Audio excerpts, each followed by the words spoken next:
Assalamualaikum warahmatullahi wabarakatuh.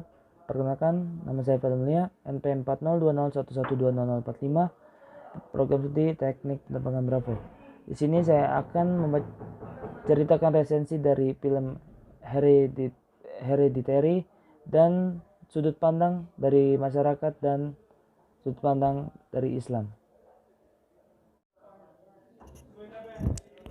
Hereditary berceritakan tentang Annie Lake, seorang miniatur artis yang tinggal bersama suaminya Steve, anak pertamanya Peter, dan anak keduanya Charlie. Film dibuka dengan kematian ibunda Annie Ellen dalam eulogi yang dibacakan saat pemakaman ibunya. Annie bercerita kalau ia sulit memahami ibunya dan ibunya punya kehidupan privasi yang misterius.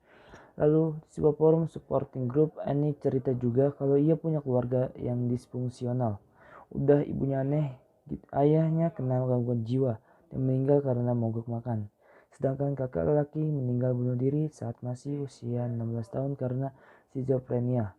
Annie sendiri juga cerita kalau ia dan ibunya punya hubungan yang kurang baik, yang bikin pada mulanya ia menjatuhkan anak pertamanya Peter dari sang nenek. Namun kemudian ia berusaha menjalin silaturahmi lagi sejak kelahiran anak keduanya Charlie, hingga si Charlie pun jadi anak kesayangan sang nenek. Sejak kematian sang nenek, terjadi kejadian-kejadian aneh dan tragis di keluarga mereka. Sang ayah ditelepon pihak makam yang bilang ada masalah dengan makam neneknya. Sang ibu Ani melihat penampakan sang nenek di rumah dan Charlie makin murung dan aneh karena merasa kehilangan sang nenek. Ia memotong kepala burung, bikin mainan-mainan gak jelas, dan lihat penampakan nenek di belakang rumah. Puncaknya adalah ketika Peter dipaksa ngajak Charlie ke pesta temannya karena sibuk ngeganja. Peter gak sadar kalau Charlie makan coklat yang ada kacangnya dan bikin alerginya kumat. Pas cepat-cepat nganterin ke rumah sakit, di tengah jalan mereka kecelakaan yang bikin Charlie meninggal secara mengenaskan.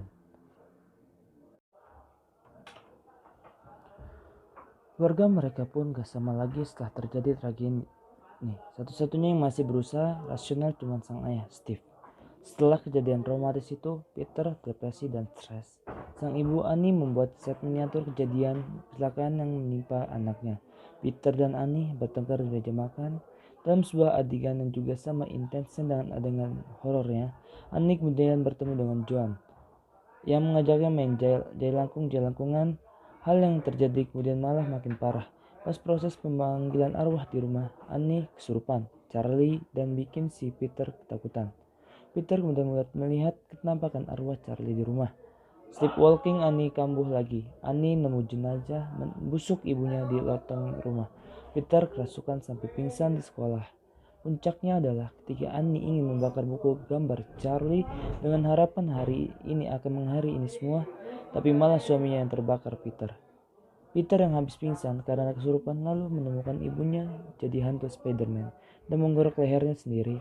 Rasa ini hanya mimpi, ia hanya malah melihat penampakan sosok-sosok seram di loteng rumahnya yang bikinnya kemudian melompat jatuh dari loteng. Setelah kemasukan seberkas cahaya misterius, Peter kemudian bangun dan mengikuti jenazah ibunya yang melayang menuju rumah pohon di luar rumah mereka. Di dalam rumah pohon mereka itu rupanya sudah ngumpul mengikut sekte sesat, termasuk 2 jenazah tanpa kepala, yang merayakan kebangkitan iblis Paimon yang tampaknya bangkit dengan memasuki tubuh Peter. Jadi, sang nenek ternyata adalah pemimpin sekte pemuja setan. Spesifiknya, iblis yang dipuja adalah Palmon, yang dielu-elukan bangkit lewat tubuh Peter di bagian akhir film. Hal ini bisa dilihat dari album foto sang nenek yang dilihat Annie, di mana salah satu fotonya ada sang nenek disiram koin emas oleh sejumlah orang, yang kayaknya anggota sekte laknat itu pula. Pas adegan terakhirnya kita juga bisa lihat ada foto sang nenek yang ditulis Queen digantung di rumah pohon keluarga mereka. Di dekat tubuh manekin aneh dengan kepala Charlie, lewat album foto si nenek juga kita juga kemudian memperlihatkan kalau ternyata si John ini kenalannya si nenek dan memegang peran besar di sekte itu. Makanya masuk akal ketika kita tahu keset di depan rumah John sama dengan keset yang Annie bilang suka dibikinin ibunya untuk dia. Ada adegan yang memperlihatkan si Annie bongkar-bongkar kardus dan ada keset yang mirip dengan kaset punya John. Karena memang benar si nenek yang bikin. Ternyata selain sibuk memimpin sekte sesat, si nenek masih punya waktu untuk bikin custom yang lucu. Iblis Paimon yang dipuja-puja ini adalah iblis yang membutuhkan tubuh untuk bangkit. Awalnya sang nenek mempersiapkan anak pertamanya sendiri, Charles, sebagai tubuh yang dipersembahkan untuk Paimon. Tapi si Ani bercerita kalau kakaknya ini bunuh diri karena merasa ada orang-orang yang berusaha masuk ke kepalanya. Diagnosanya karena skizofrenia. Padahal itu karena ulah si nenek yang jahat. Karena Charles bunuh diri, maka kemudian si nenek ganti target ke cucu-cucunya.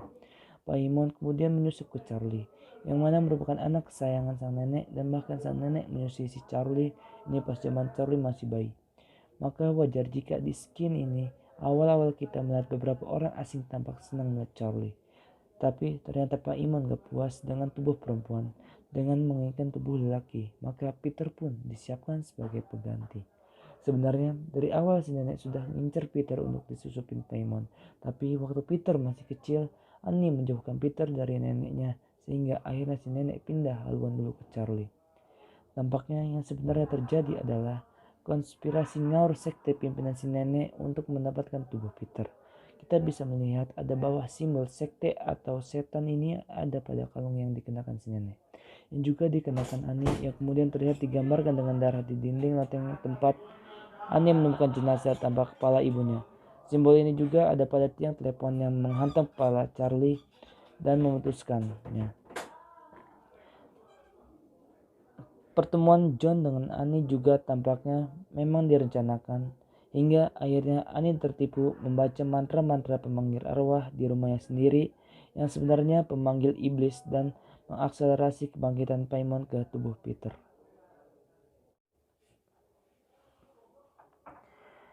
Hereditary memang sedikit menyinggung soal mental illness, tapi apa yang sebenarnya terjadi nggak ada hubungan dengan mental illness.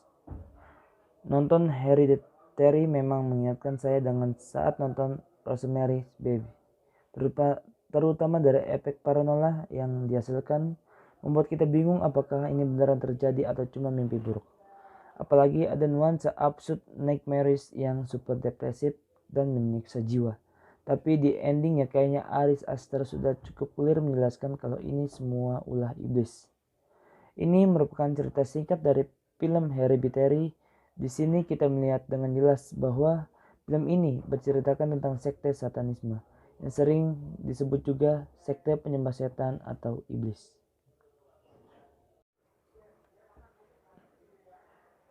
Dalam sudut pandang masyarakat Indonesia, sekte ini mulai menunjukkan ke permukaan. Cara yang mereka gunakan untuk mengenalkan sekte satanis ini dengan cara membuat film yang menceritakan tentang sekte ini. Bisa juga musik-musik yang sering kita dengar banyak sekali mengandung pesan tersirat tentang memuja atau menyembah setan atau iblis. Dalam pandangan Islam, iblis atau setan senantiasa menyebarkan rasa dendam dan permusuhan dengan umat manusia. Sejak ia diusir dari surga dengan berbagai cara, ia ingin melaksanakan pembalasan kepada Nabi Adam alaihissalam yang menyebabkan ia terusir dari surga. Dan iblis berjanji akan selalu menggoda dan menjerumuskan umat manusia sampai hari kiamat, hingga manusia mengikutinya agar bersama-sama dijebloskan ke dalam neraka. Setan yang dilaknati Allah itu mengatakan, "Saya benar-benar akan mengambil dari hamba-hamba engkau bagian jahat yang sudah ditentukan untuk saya. Dan aku benar-benar akan menyesatkan mereka, dan aku membangkitkan angan-angan kosong pada mereka dan menyuruh mereka memotong telinga-telinga binatang ternak, lalu mereka benar-benar memotongnya untuk dipersembahkan pada berhala-berhala, dan aku suruh mereka mengubah ciptaan Allah, lalu benar-benar mereka mengubahnya."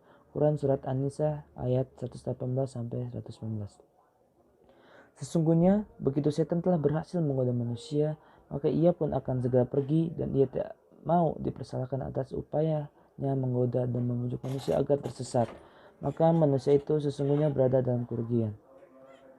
Dan berkatalah setan, tak kala perkara hisab telah diselesaikan, sesungguhnya Allah telah menjanjikan kepadamu janji yang benar, dan aku pun telah menjanjikan kepadamu, tapi aku menyalahinya.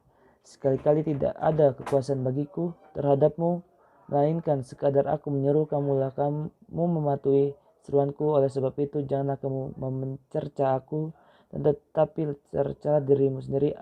Aku sekali-kali tidak dapat menolongmu, dan kamu pun sekali-kali tidak dapat menolongku. Quran Surat Ibrahim ayat 22. Dalam Al-Quran, Allah menyatakan bahwa setan atau iblis adalah musuh yang nyata bagi umat manusia. Lihat antara lain surat Al-Baqarah ayat 168. Dan janganlah kamu mengikuti langkah-langkah syaitan, karena sesungguhnya syaitan itu adalah musuh yang nyata bagimu. Dan setan itu akan senantiasa menggoda dan menjerumuskan umat manusia ke jalan yang sesat.